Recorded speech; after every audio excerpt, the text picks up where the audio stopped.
लेकिन इस संसार में आने के बाद ये सुंदर और सुनहला मौका जो हमें इतने सुंदर संसार देखने को जो मिला है, और वो भी हमें पशु पक्षी की आंख से देखने को नहीं मिला है। वैसे ही संसार को पक्षी भी देखता है, पशु भी देखता है, चौपाया जानवर भी देखता है। वो आकाश में उड़ती हुई चिड़िया भी आपकी हवेली और महल को देखते हैं। आप ये न सोचें कि हम ही अपने आप से संसार को देख रहे हैं। सुनहला मौका इसलिए मिला है कि कोई पशु पक्षी के रूप में संसार को देख रहा है, पशु पक्षी की आंख से देख रहा है। हम मानव शरीर में आए हुए हैं।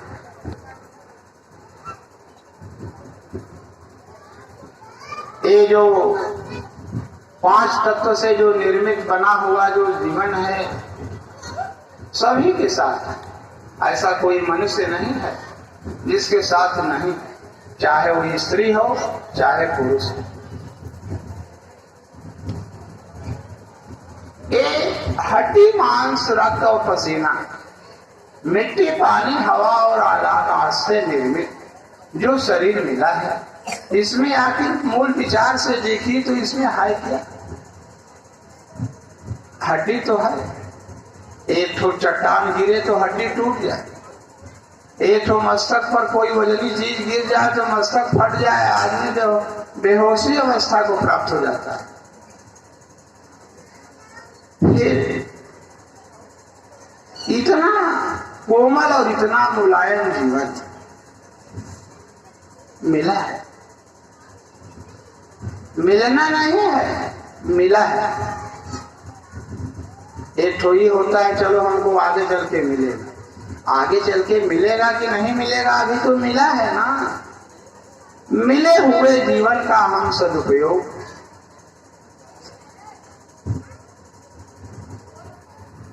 किसके लिए करते हैं, क्या पाने के लिए करते हैं, यही जीवन का सबसे बड़ा मूल विषय है कि हमको इस जीवन में आने के बाद हमें क्या पाने के लिए जीवन मालिक दिया है। ये संसार के भोगों की तलाश के लिए ही हमें जीवन दिया है। एक स्त्री एक पुरुष के बिना रह नहीं सकती है, उसे पुरुष की तलाश है। पुरुष की तलाश, पुरुष के जीवन से उसको प्रेम नहीं है, केवल अपने वासना की पूर्ति के लिए हर स्त्री पुरुष से प्रेम करती। वही जो बुढ़ापे की अवस्था आ जाती है तो वही स्त्री पुरुष को जली कटी सुनाने लगती है, लेकिन युवावस्था में नहीं सुनाती थी। क्यों?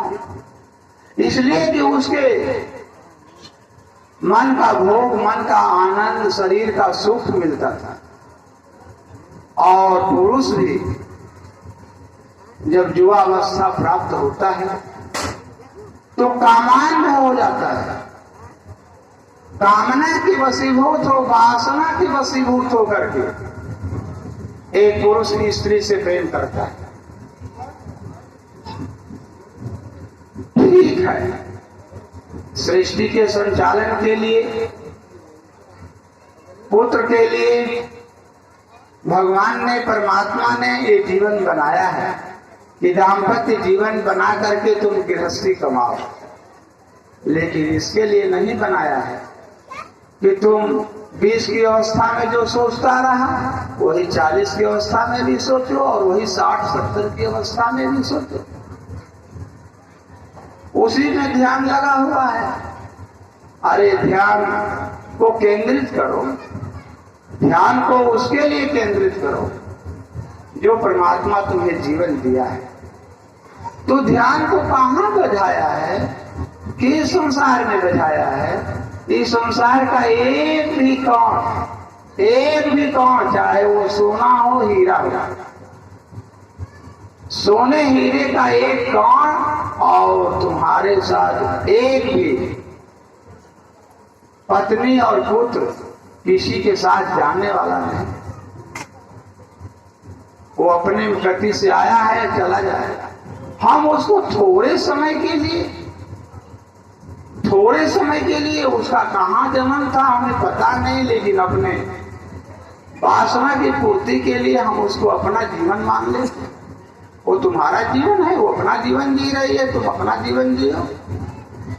लेकिन जीवन जीने का जो है तरीका इसी मानव जीवन से है कि मनुष्य 50-60 की अवस्था में, यानी जैसे जैसे उसको परमात्मा की तरफ ध्यान करता जाएगा, संसार से सारी वासनाएं, सारी इच्छाएं भागती जाएंगे और तुम परम पद के अधिकारी हो सकते हो।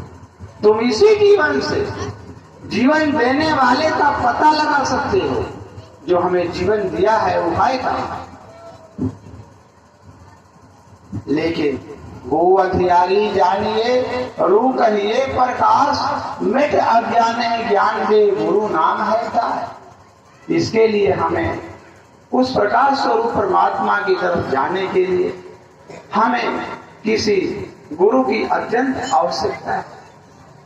लेकिन गुरु हाजिर भी रहता है, लेकिन हमारी आवश्यकता नहीं, क्योंकि हमको तो संसार का भोग चाहिए, पत्नी चाहिए, धन चाहिए, बेटा चाहिए, सुख चाहिए।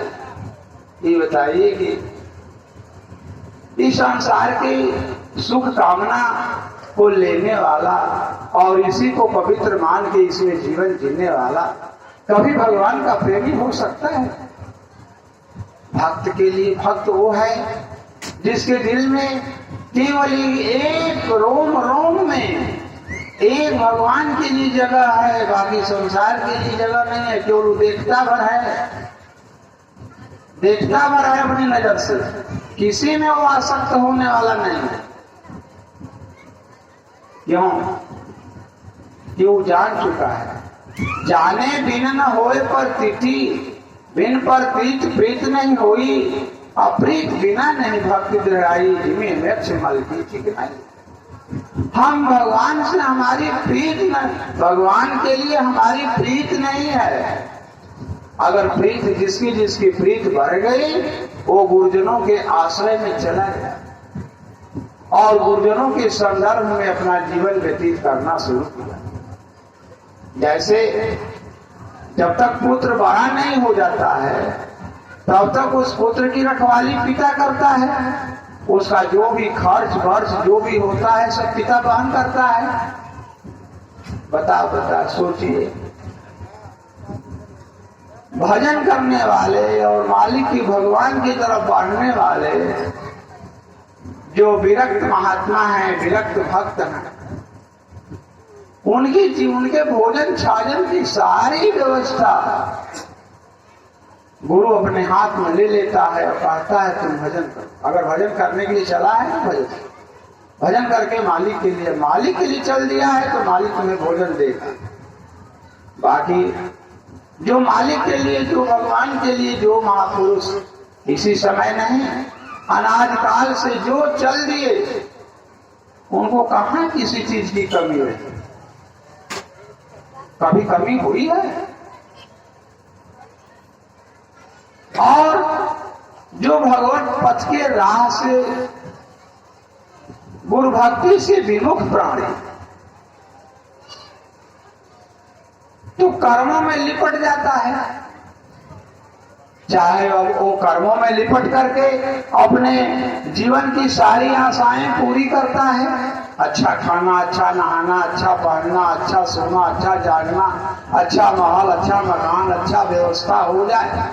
इसके लिए जरा सोचिएगा, इसके लिए उसको कर्म करना पड़ता है। कर्म में क्या है?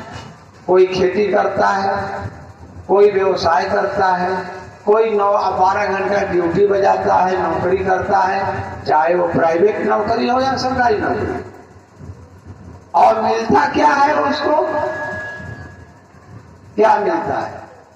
1,50,000 रुपया महीना मिलता है और उससे अपने जीवन का भोग भोगता है। लेकिन जो लोग राजपाट का त्याग करके आज जो लोग गुरु के चरणों में चले गए, क्या उनको खाना नहीं मिला? उनको पहनने को नहीं मिला? उनको क्या नहीं मिला? लेकिन एक चीज नहीं मिला, वासना का सुख नहीं मिला। वासना का सुख का त्याग करने वाला ही भगवत प्रेमी हो सकता है। और वासना का त्याग समय अनुसार अगर भजन करने वाला है तो अपने आप काम कुंठित हो जाता है, सारी कामनाओं से वो कुंठित हो जाता है। लेकिन इस कुंठितपना को लेने के लिए हम प्रयास नहीं करते। राह उसको मिलता है जिसके पास लक्ष्य। अगर हमारा लक्ष्य है तो हमें बीच में राहवर मिल जाएंगे, गुरु मिल जाएंगे, संत महात्मा मिल जाएंगे और उनकी संगत राम कथा के तेज अधिकारी। राम की जो कथा है, राम कथा का मतलब क्या है? पढ़ना बाँचना नहीं। जो राम, जो परमात्मा काया में रम रहा है, राम कथा के तेज अधिकारी आज जिनके सत्संग अति प्यारे है, जिनके सत्संग अधिक प्यारा है। अब सत्संग की महिमा क्या है? भाई का कहो बकौ मराला, सत्संगत में सुनी आचरज करे जन कोई। सत्संगत महिमा नहीं कोई। सत्संग की महिमा इतनी भारी है, इतनी भारी है कि वहां बड़े से बड़े तपस्वियों की तपस्या भी नीचे झुक जाती है। और सत्संग का जो स्वरूप है, सत्संग हमको मिलेगा कहां से? किताब का पन्ना बाँचने से हम सत्संगी नहीं हो सकते। सत्संग का स्वरूप है सो संत ही है। संत का मिलना ही सत्संग का मिलना है। संतों से प्रेम का लगना ही सत्संग है। अगर संतों से प्रेम लग गया तो संत के पास जो ऊर्जा है, जो विचार है, जो ज्ञान है, वो तुम्हारे अंदर प्रवाहित होने लगेगा। इस प्रवाहित पना को लेने के लिए हम बहुत सारे ऐसे लोग आते हैं जो गुरुजनों के करीब आते हैं। कुछ उनको सारी व्यवस्था मिलने लगती है और व्यवस्था लेने के बाद व्यवस्था के इतने भोगी हो जाते हैं कि भोग करते करते उनका अहंकार बढ़ जाता है। और देखिए, भोगी व्यक्ति को अहंकार बढ़ता है लेकिन एक साधु को अहंकार नहीं होता। भारत ही होए न राजमल, विधि हरिहर सुरपा। एक साधु को अगर ब्रह्मा विष्णु और कैलाश लोक का भी पद दे दिया जाए तो भी साधु को अहंकार नहीं होगा। क्योंकि साधु इस सब लोक भोग पर लोक का सब ही त्यागे रहा। उन लोक पर लोक से परे निकल जाता है। उस परम धाम की यात्रा परमात्मा में उसका वास हो जाता है। जब जिसका वास परमात्मा में हो गया उसको लोक पर लोक की वस्तु में सब कुछ लगने लगती है। सब ही त्यागे रहा आए रहे नहीं कि कामना का ही कहे गए। तात कहिए सोई परम विरागी, तीन प्रेषम तीन सिद्ध गुण त्यागी। हे तात, परम वैराग्यवान वही है जो रजोगुण, तमोगुण, सतोगुण, तीनों गुण की जो प्रकृति है। तमोगुण हमें अभिमान अहंकार देता है। रजोगुणी व्यक्ति विषयी और कामी होता है और सतोगुणी व्यक्ति पूजा पाठ, ईश्वर में आस्था विश्वास करके जीवन व्यतीत करने वाला सतोगुणी होता है। यही तीन गुण है। तीन अवस्था, तीन गुण कहीं कपास के कार तुल तुरीय समारी के बाती करे सुगार। यही 3 गुण है की रात्रि, जिसमें हमें सुख दुख हो न भान, जिसमें न हम स्वप्न देखते हैं न जगे हुए संसार का भान होता है, वही है तमोगुणी अवस्था। इन 3 अवस्थाओं से हमें ऊपर जाना है, जागृत, स्वप्नवत और सुषुप्ति। ये तीनों अवस्थाओं से ऊपर जाने के लिए, ऊपर जाएंगे तभी जो है परम प्रकाश रूप दिन रात्रि अनहिता चाहिए दिया ग्रंथ बाती, तभी हम उस प्रकाश स्वरूप परमात्मा को प्राप्त कर सकते हैं। और वही सत्संग का स्वरूप। सत्संग दुर्लभ संसारा, निमिष दंड भरी एक तो बारा। सत्संग संसार में नहीं है, सत्संग का जो स्वरूप है वो सबके ललाट के भीतर भ्रिकुटी में बस रहा है। अगर आपको सत्संग पाना है तो भ्रिकुटी के मध्य में ध्यान करते करते घुसिए, ध्यान घुसेगा, क्योंकि ध्यान इधर संसार में लगाते लगाते भटक गया है। लेकिन जब ध्यान केंद्रित होने लगेगा और ध्यान को केंद्रित करने के लिए और भ्रिकुटी के मध्य में ले जाने के लिए ध्यान मूल गुरु रूप है। पूजा मूल गुरु भाव, मंत्र मूल गुरु वचन है, मोक्ष मूल सद्भाव। जब तक हम किसी गुरु के मूर्त में हमारा ध्यान स्थिर नहीं होगा, जब तक उनके विचारों को, उनके जो विचार हैं वही मंत्र हैं, उन मंत्र को हम स्वीकार नहीं करेंगे। नहीं तो स्वीकार करेंगे तभी हम उस भ्रिकुटी में प्रवेश कर सकते हैं। और प्रवेश हो जाने के बाद दीपक जले अगम का बिन बाती बिन तेल, वो प्रकाशमान चैतन्य सत्ता विनाशी परम देव परमात्मा, जिसके रूप में सूर्य जिसकी एक रोम की किरण से सूर्य प्रकाशित होता है, और एक रोम की शोभा गाऊं तो भी लाज कहने का। उस परम पुरुष परमात्मा की महिमा, उनकी शोभा का वर्णन इस संसार को एक पलड़े पर रख देंगे तब भी पूरा नहीं होगा।